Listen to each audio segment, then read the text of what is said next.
Hey everyone, welcome to PunkCast. My name is William Maxwell.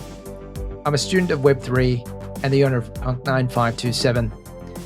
Cryptopunks are 10,000 uniquely generated characters stored permanently on the Ethereum blockchain. No punk is the same. This is a show dedicated to celebrating the punks behind the punk. My hope for this podcast is that we capture the essence of the punk culture, elevate the brand and the individual behind the punk. One last thing. Projects discussed on the show is not financial advice. Crypto and NFTs are a volatile and risky asset class. Please always do your own research. Other than that, let's go. Hi everyone, and welcome back to another episode of PunkCast. Today we've got Punk4751, a 3 Atty, female, messy hair, eye patch and cigarette. He's well versed in the cannabis industry, a graffiti artist and skateboarder. Please welcome to the show, All City. All City, how are you, mate? I'm great. Thanks for having me on, Maxwell. How are you doing? Yeah, good. Good. Can't complain. Just chipping away, building, as we all say. Maybe we could just start with a simple question, like, what's All City about? Like, how did you come up with that alias or pseudonymous name? Yeah, it's actually a good question. So, All City is kind of a broad term that we use in the graffiti community. So, All City is a term. So, if you're a graffiti writer, specifically say like a street bomber, so somebody that doesn't just do the fancy pieces, maybe you go out and you hit the spots in the city. So if you're up all over the place, then you're All City. So it's kind of a broad term. And in a good way, right? So if somebody calls you, somebody says, "Oh, you're All City," that means that you're everywhere, basically, right? You got it. Yeah, that's it. That's cool. Well, maybe you can just kick us off by just giving us a bit of an introduction to yourself and your background and how you found yourself into the Web3 space. Yeah.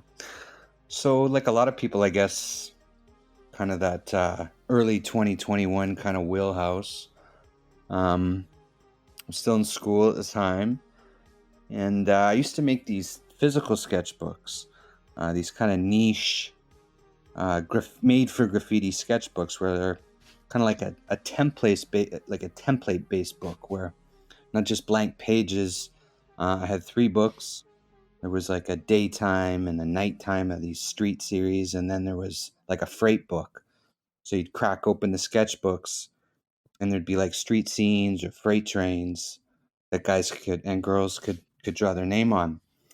And so they were pretty successful, kind of within our niche.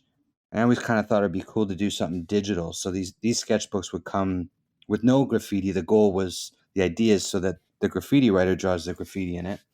But I always kind of wanted to do like a digital version where I could get, the homies all, everybody could get their graph on these pages in color and in a digital kind of way. So I wasn't really sure how I would kind of execute that.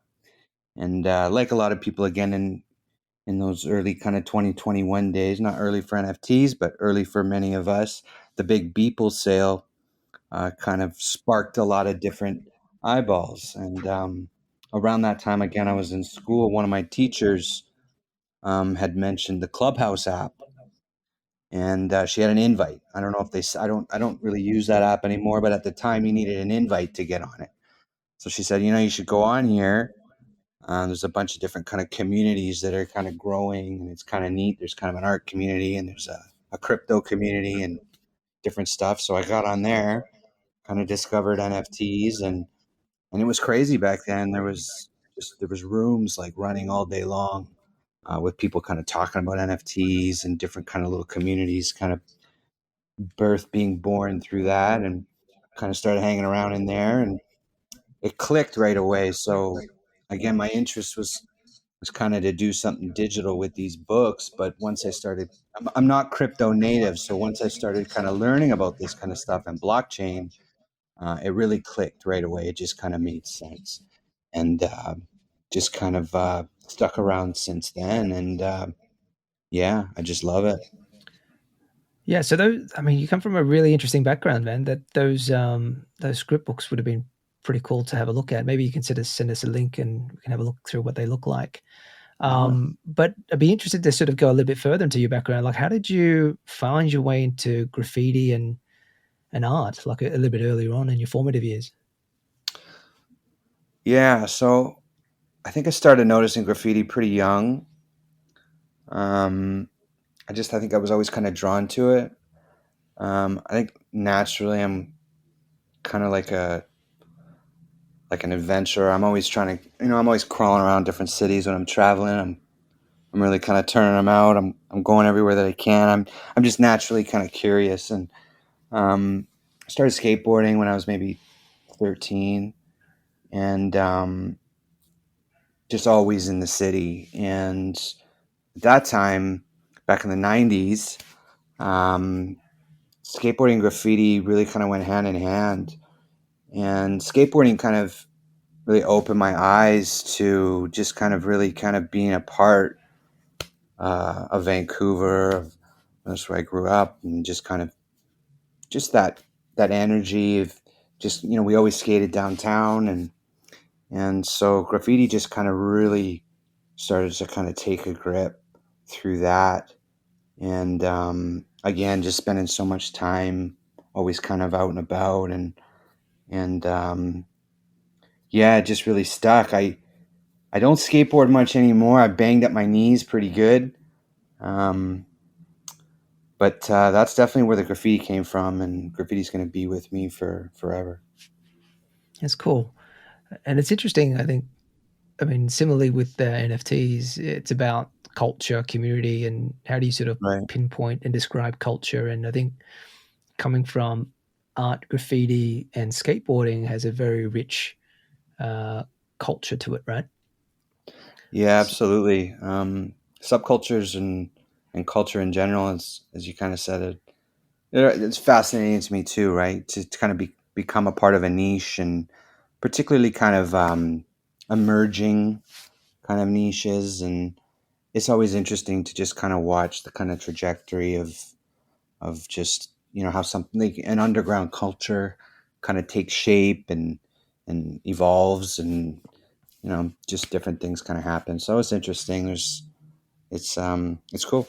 Yeah. yeah, and as I was sort of thinking about it too, I think in some ways, graffiti and skateboarding has a sense of counterculture, a Yeah. sense of rebelliousness about it, Yeah. which is kind of a nice fit with I guess the NFT space as well.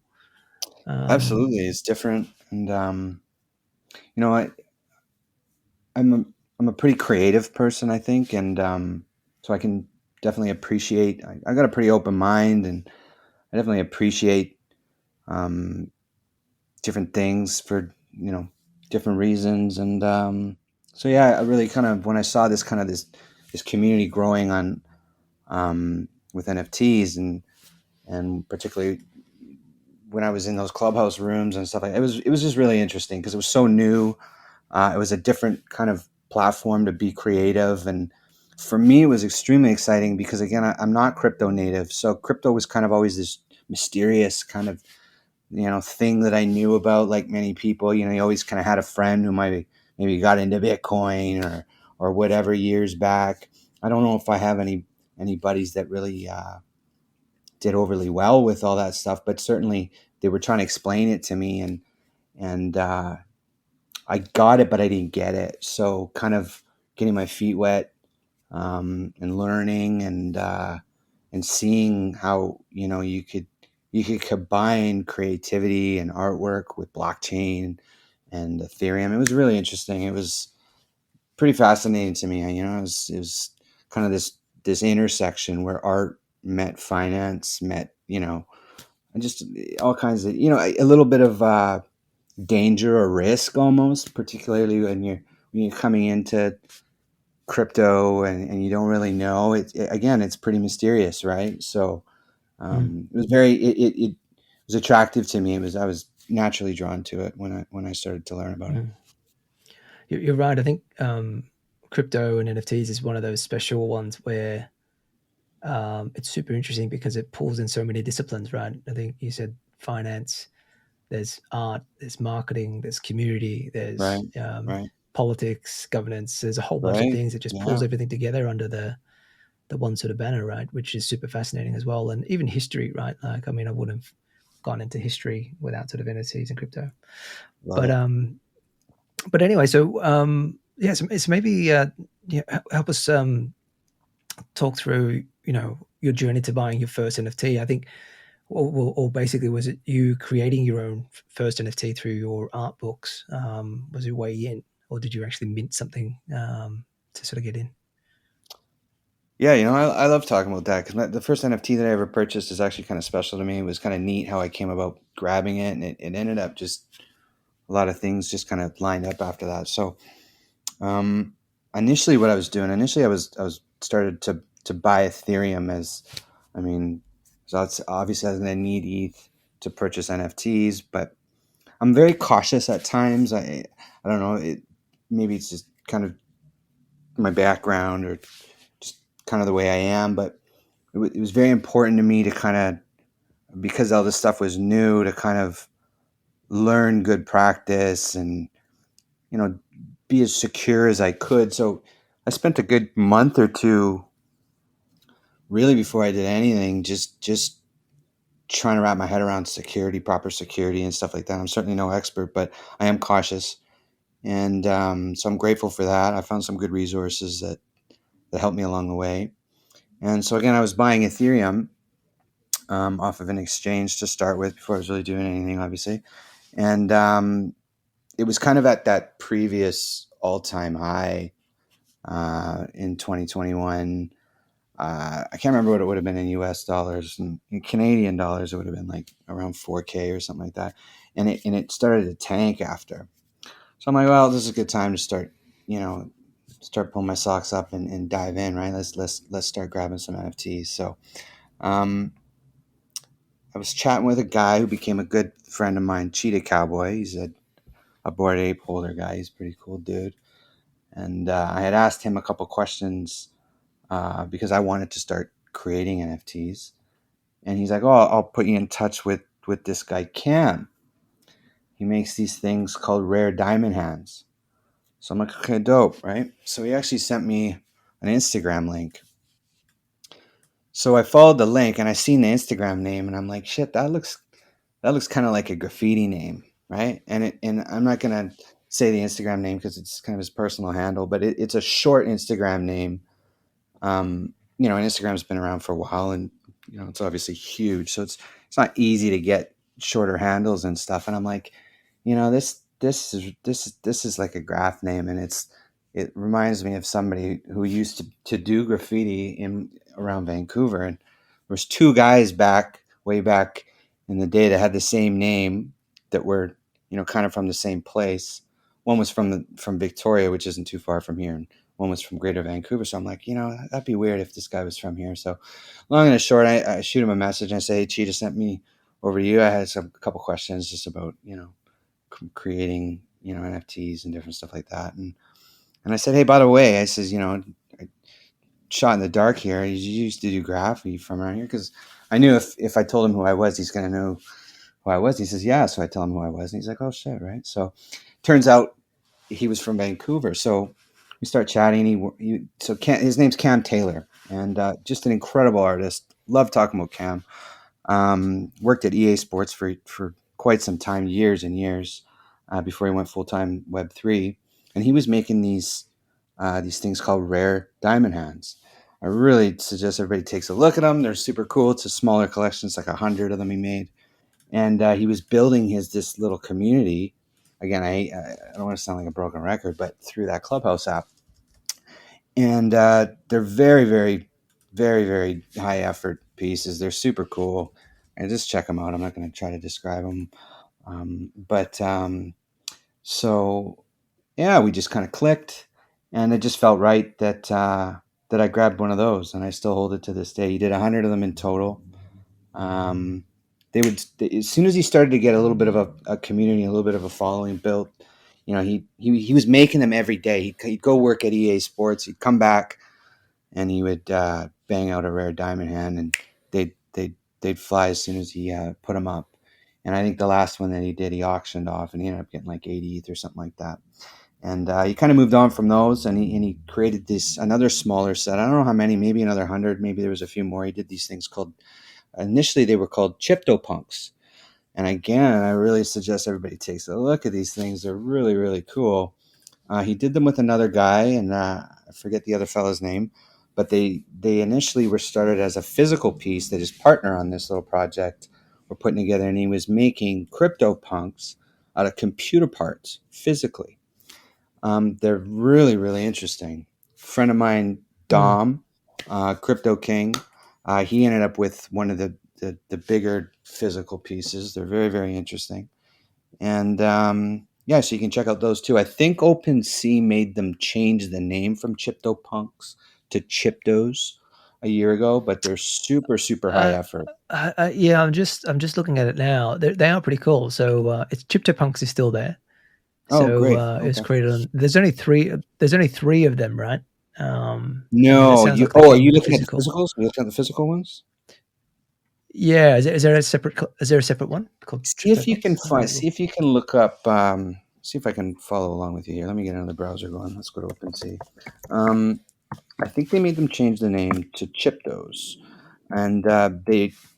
Hang on one Okay. second here. Let's see if I can dig them up. Chiptos. And Okay, yeah. so There's 500. There's 500 of them. Yeah. Okay. there you go. Yeah, really, really cool. So these are the Yeah. digital kind of. Yeah, yeah, really, really cool. Cool. And so there's Cryptopunks, and then I've got a look at the rare diamonds as well. It's sort of like an oscillating hand with a You got it. diamond in the Love air. 'em. Yeah, yeah. I'll put them in the show notes. They're sort of interesting. And and so I guess the question for you is like what compelled you to buy? Is it just you like the art, or was it the personal connection that you made with the artist? It was a little bit of everything. It was just kind of the perfect thing, and then the fact that he was kind of from here, and we were kind of tied together through graffiti a little bit, lots of mutual friends, and it just was like the perfect first NFT to buy. So yeah, just Yeah, it worked out really well. It was cool. I ended up with three of them. At the time, if you grabbed three, he would do a custom one for you as well. So that's pretty cool. of the Cryptopunks of the Cryptos, right? Of the rare Of diamond the hands, okay, yeah. got it. There's some really cool ones like Crypto Novo had one done with his punk and with his tassel hat and stuff. It's really, really, really cool stuff. Oh, cool. And so what happened after then? Like this got you sort of sucked into NFTs, but was it a hard was it hard for you to sort of pick up, or I guess conceptually digital ownership property on chain as you were sort of going through, I guess, the clubhouses and interacting with these communities? Not coming from the cryptography sort of space, or the crypto space in general. Did you find it an No, easy concept to understand, or it made sense pretty quick, and I think another huge catalyst for me um, was Cryptovoxels actually. So around that same time, a friend had grabbed a parcel in Origin City there. And so again, not crypto native. I don't have any gaming background, none of that. So a buddy of mine grabs this parcel in crypto voxels, and he's like, "You got to check this out, right?" So I go in here, and it just blew me away, right? Like, I mean, because again, I mean, I'm not a gamer or anything like that, and I'm walking around this city, right? This virtual city. And I'm like, I got to get some graffiti up on here, right? I'm like, this is just mental. There's people walking around, and I mean, to me, it blew my mind. I don't come from a gaming background. So, seeing these virtual galleries where you could take an NFT that you own and you could put it in there, you could click on it, it would take you to OpenSea, and you could build it however you wanted it. It was really interesting to me. So, that kind of opened up the floodgates. I think I had 6 parcels in there at one point. We did a bunch of fun stuff. Actually, worth noting, yeah, again, I just was blown away, and I wanted to put graffiti up in there. So we did a mural festival. It was pretty cool. So I don't know if anyone else ever doing this or coming across it. So I took 9 parcels in crypto voxels and completely wrapped them inside and out in graffiti and street art.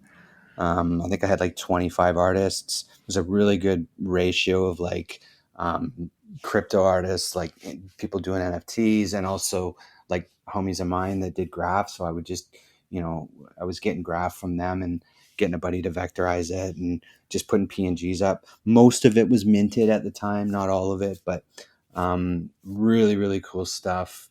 Ran like these audio ran clubhouse tours for a week, and we had a couple thousand people pass through over the week. It was really, really interesting. Yeah, man, it was really cool. Maybe just to go back a little bit, so everybody's got a bit of context. Can you just explain what crypto voxels are? Yeah, so Cryptovoxels is kind of it's kind of like the OG metaverse. I mean, there's a bunch of them that are coming up right now, but Cryptovoxels is pretty interesting. I think it's got a pretty long history with a lot of people, and I think it's been around since 2017. Don't quote me, but pretty small team. But I love Cryptovoxels. I don't go in there enough anymore, but I think it's a great platform, and it's you can use it on your mobile, so you can just kind of check it out if you're on an iPhone. I don't know if it works for Android, but yeah, man, lots of really cool stuff, and I think it's a great sort of way to introduce people to the concept of a metaverse or of the metaverse, because of the fact that it's there's thousands of parcels that are already built. It's I think it's fading a little bit in terms of interest. Sadly, I think I'd love to see it get rejuvenated. But lots of really cool stuff, and I think it kind of coming back to creativity and the ability to be creative and use different platforms to do that. It was very eye opening for me because of course you can build out your own parcels how you want them and put up what you want and do all sorts of fun stuff. You can script different stuff. You can Yeah, it's great, and again, very, very user friendly. Can we still access your mural at all, or is that taken down? I can definitely send over some stuff. I've got 3 parcels left. You know what? You can go to allcityhq.com, and that should point you back into kind of one of my main parcels. So allcityhq.com. Cool. I'll Um, put this in the show notes as well, so if anybody's yeah, interested, for they sure. There's can a look there's at a it. basketball. We were doing a little bit of work on it a while back, but if you go up on the roof, it's pretty sweet. There's a basketball court up on the roof. We scripted a bunch of me bits, so they're shooting hoops up there. It's pretty fun. Oh yeah, yeah, it's pretty cool. Thanks. Um, and then so talk to me about so this is more, you came in more from an art angle with graffiti, buying pieces of chiptos, and then how was yours transition into, I guess, the profile picture identity play? Because I know you've got some board apes as well. Yeah, I got an ape. I ended up with that through Cam actually. So Cam um, Taylor, who was doing the rare diamond hands, he had an ape, and so I ended up just trying to think back. So those guys all minted their apes. I saw them for a while, and I thought they were cool. Um, and then yeah, I ended up grabbing one. I grabbed one when Pranksy was selling his. I think I got mine for like 1.25 or something like that, and picked him because I liked the heart glasses, and I liked that. They had some. They were fun, man. Like like they had some different aesthetics to them, and I don't think that my identity really kind of started to pair with it until I started getting more active on Twitter, Mm. because you kind of need a PFP, and yeah, I, I love my heart shaped glasses. Yeah, that was cool. And then so that was board apes your first PFP play? I think it was, yeah, Yeah, definitely. I wasn't really chasing the PFPs. Yeah, it would have definitely been, yeah. cool. And then when did you sort of first hear about CryptoPunks, and I guess what led you on to the CryptoPunk collection? Yeah, punks are dope. Obviously, we love punks, and I think I think I slow played them a little at the beginning because I thought they were a little further out of reach at that time than they maybe were. And I wasn't really paying attention to the price action. And then when I kind of was like, you know what? I think the other thing was this too. I think I slow played it because I felt like I wanted to learn more. I wanted to be more versed in the space, in the tech, and just the culture before grabbing a punk. I didn't want to kind of be like a poser, because I think at the time I could have picked one up for maybe 15 ETH or something like that, right? And so I just kind of slow played, looking too closely at them. And then when I kind of thought, you know what, I want to grab one of these, and I was actually right in the middle of starting to list a bunch of stuff that I had, kind of piled up. So, I think I said I think you can pick up a CryptoVoxels parcel nowadays for not much, like, maybe half an ETH or something like that. But they were hot back then. I mean, they were flying, and I had a bunch of them. So I was going to list a bunch of those and just a bunch of other stuff. And, I would have been able to stack up, 20 ETH or whatever it was. And When was this? Was this in 21? yeah. So it was kind of before that first big. Well, when the first big sweep that I saw. I want to be careful with my wording here, but as kind of a newbie coming in 2021, there was that huge sweep. Essentially, what kind of happened when I started watching the price, they were just kind of right pushing up around 20, and they were starting to move, right? And every day I would look, and they were up a couple ETH, and they were moving fast. And then there was just like a huge sweep. And I think that's when like Gary V and all of those guys started really grabbing them up, because the price essentially doubled, right? It was like they were bumping up fast. There was lots of talk, lots of energy.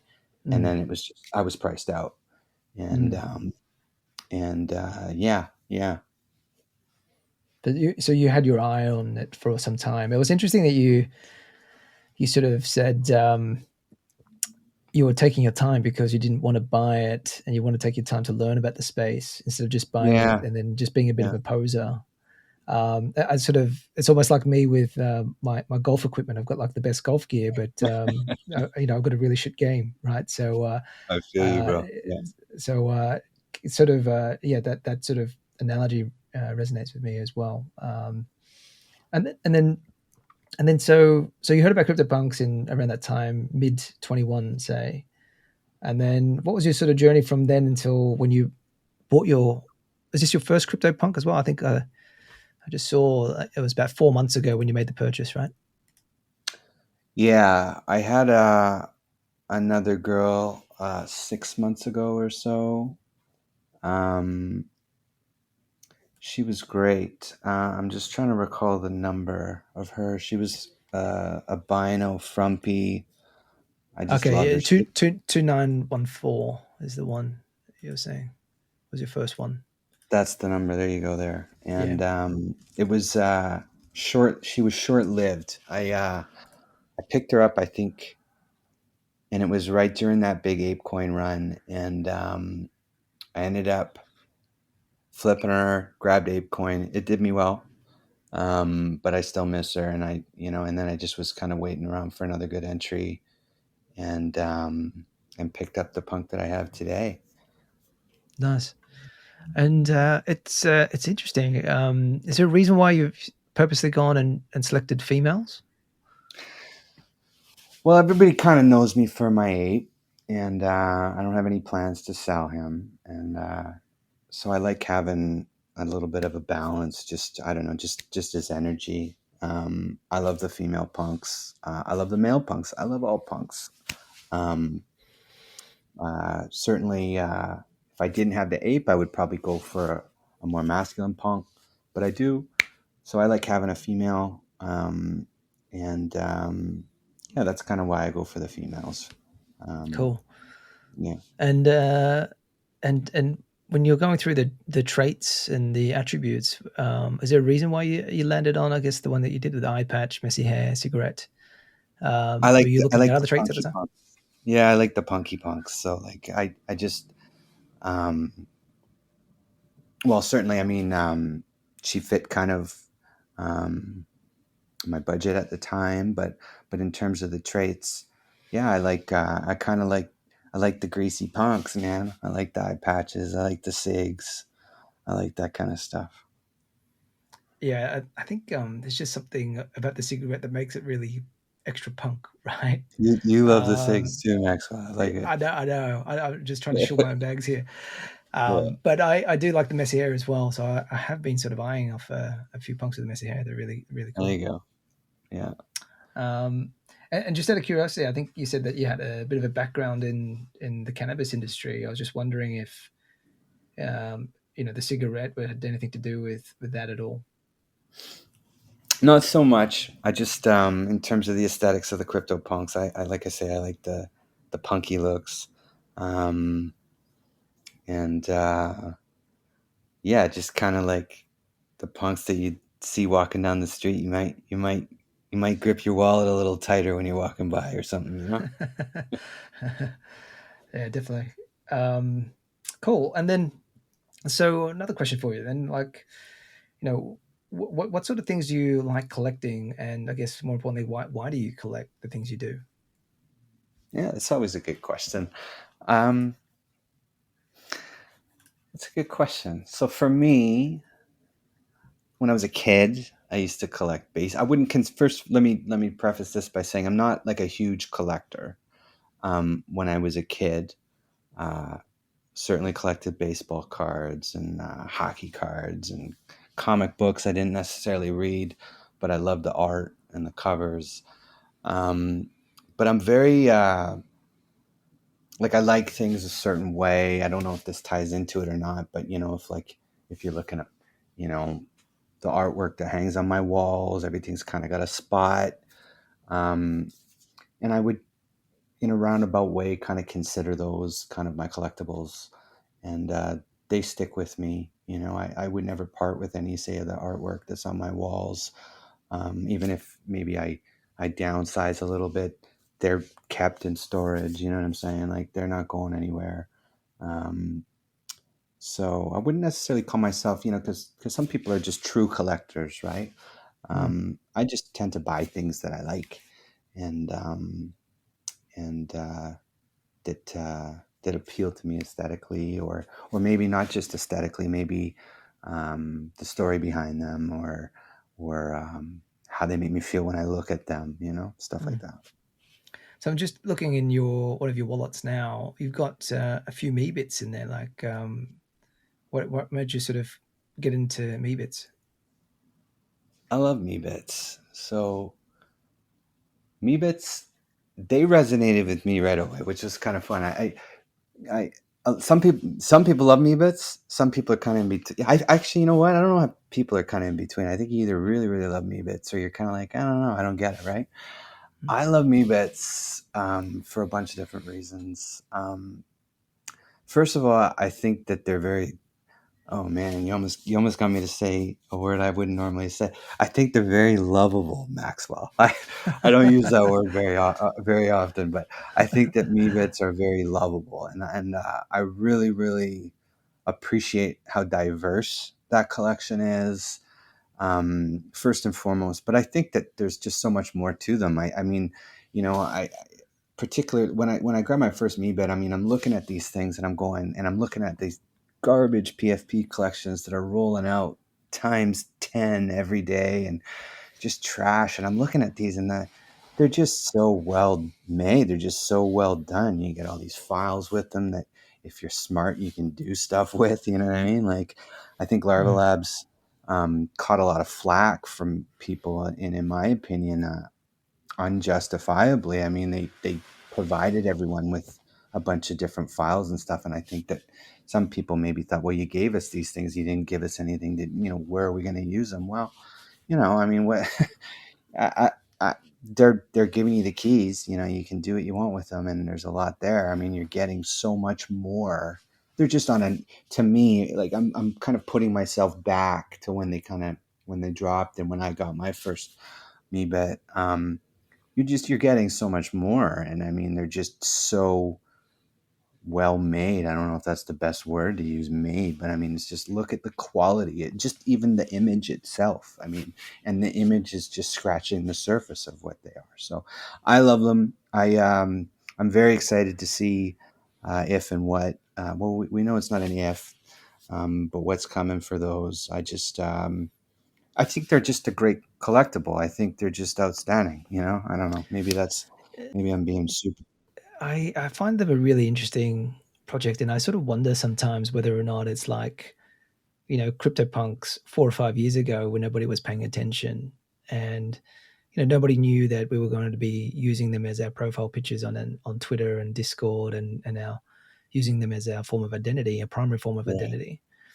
And I think what they've sort of given us, yeah, and you're right, it's a really high quality project. They're giving us a whole bunch of tooling, and they've basically sort of said, you guys figure out what you want to do with it. I just think that we're in the middle of building a lot of stuff for them, right? And we just don't know what that looks like. And it might not happen for like another 3 or 4 years.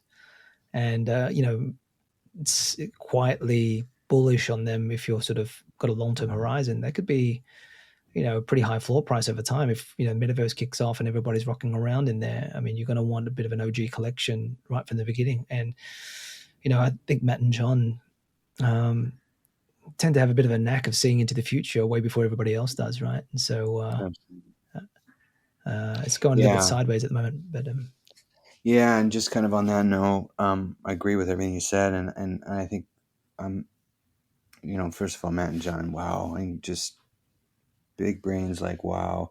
But I am happy to see that Yuga was able to kind of pick up Meebits, and certainly talk about embracing them. And it feels like there's some nice stuff happening, because I did fear that kind of the rest of the space kind of would catch up to what Larva Labs did with them, when they put them out.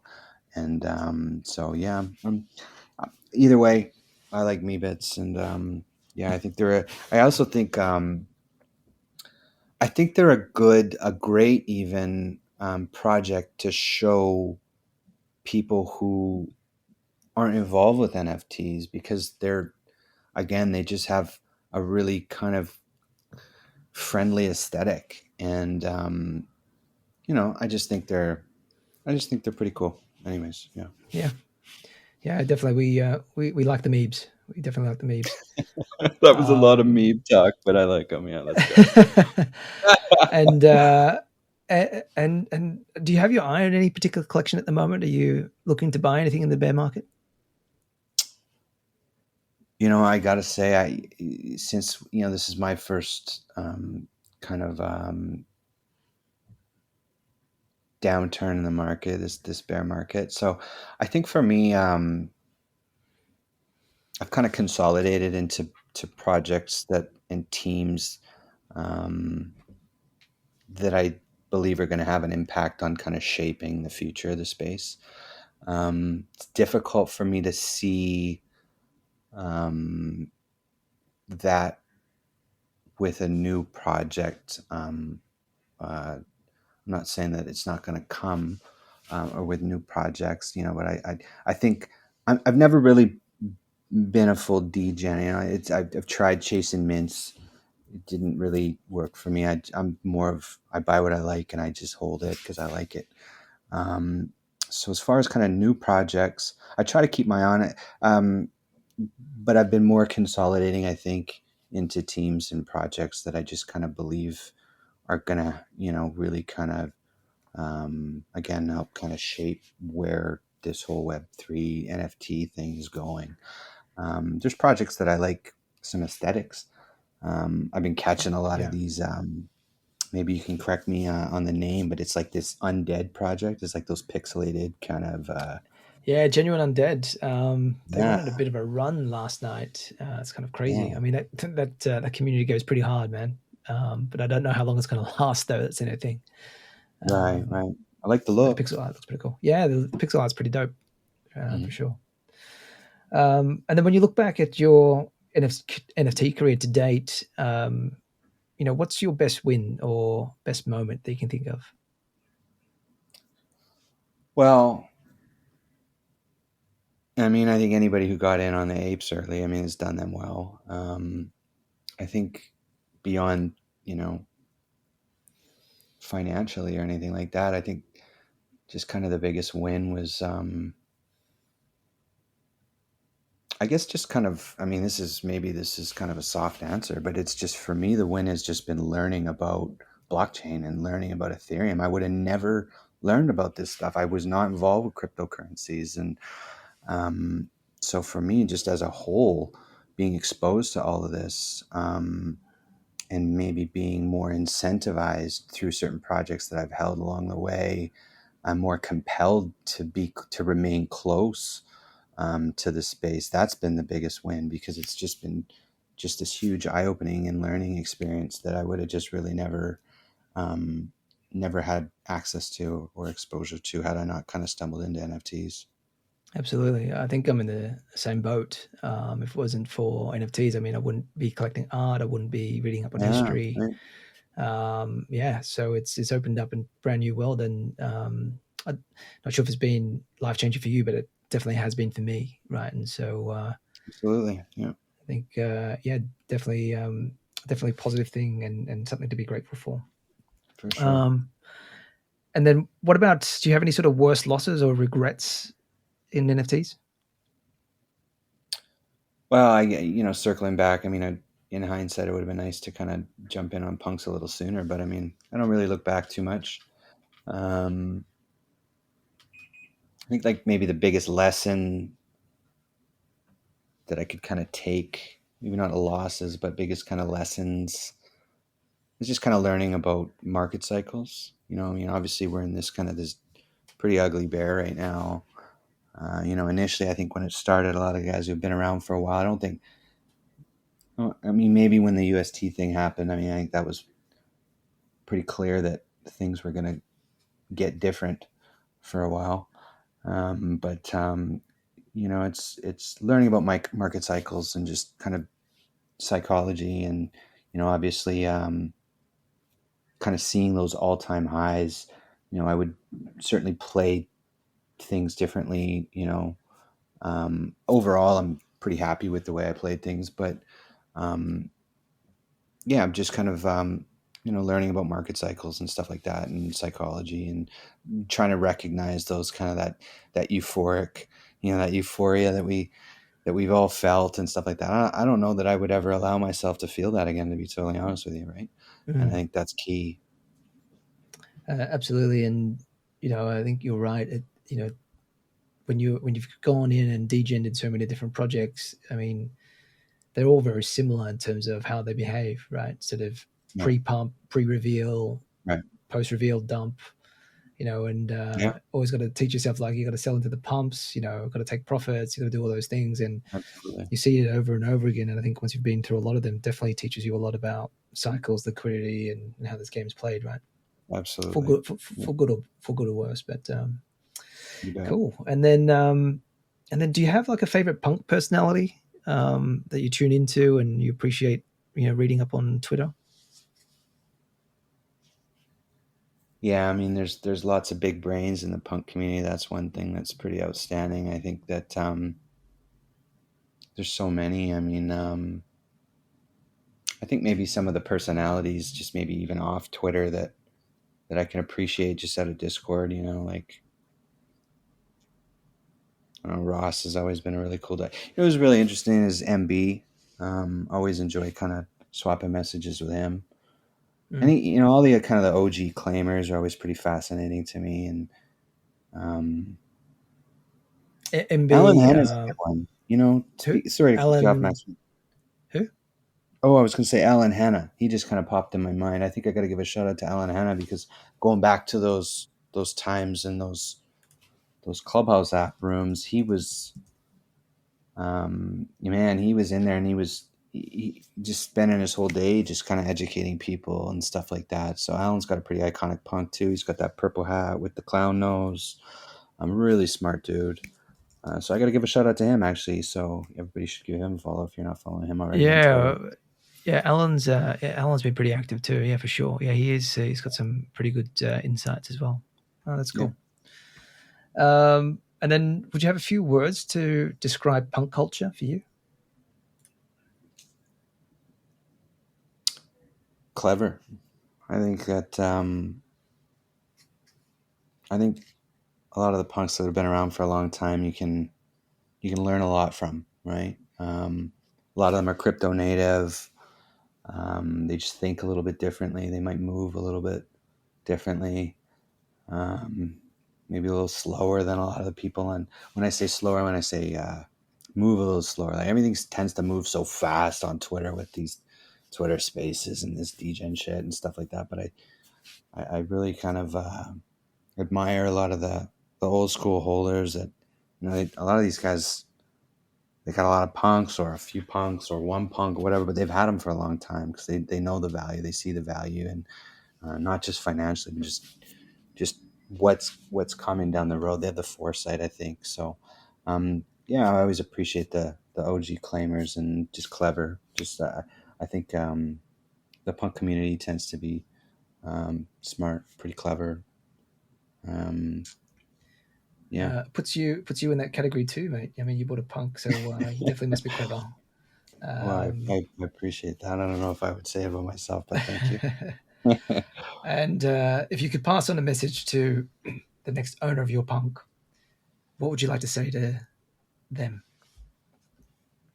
Well, probably wouldn't be very friendly because I don't have any plans to sell that punk. So if there's a new owner of that punk, they probably got it maliciously. So I'm not going to be too happy. But I would, if somehow I was passing it on and maybe getting something new, just appreciate it for what it is. I mean, this is a CryptoPunk. There's only ever going to be 10,000 CryptoPunks. You've got one of them. Maybe you have more, but cherish that shit. There's only 10,000. So. Cherish that shit. I love it. Um, Right. and just maybe going back a little bit too, because I forgot to ask you this question. But what are you working on now, and what are you sort of finding interesting in the space? Right now, just kind of keeping an eye on things, right? Just watching how people are moving right now, watching what projects are doing, how projects are kind of forming into companies and stuff, and certainly, looking for kind of different areas where I might be able to bring some skill sets. Certainly with graffiti, I think the graffiti community has got a ton of talent starting to come in now. We're starting to see more graffiti writers starting to come in, but it was a little bit of a slow go. So I definitely got my eye on a few different things right now where certainly want to help onboard and just kind of just help graffiti writers understand crypto a little bit more and NFTs. There's also there's a little bit of graffiti writers tend to kind of be a little, they're skeptical, and digital stuff kind of goes against the grain a little bit. So I want to just kind of help say, show that this stuff's cool. Like, this is it doesn't have to be. It can be real. You can do it in a real way. Everything can be done the right way. So yeah, I'm definitely looking to kind of help do more of that and bridge some gaps for sure. Mm, cool. And importantly, how can people find you and connect with you if they wanted to? Like, what's the best way? Yeah, you can hit me up on Twitter, All City BAYC. If I'm in a server with you, I'm just All City 0001, and DMs are always open. Give a shout. Awesome. Awesome. Well, All City, this was super fun, man, and great getting to have a chat with you. And thank you for your time. Thank you, Maxwell. Awesome. Guys, that's a wrap for PunkCast for this week, and enjoy the rest of your day. Cheers.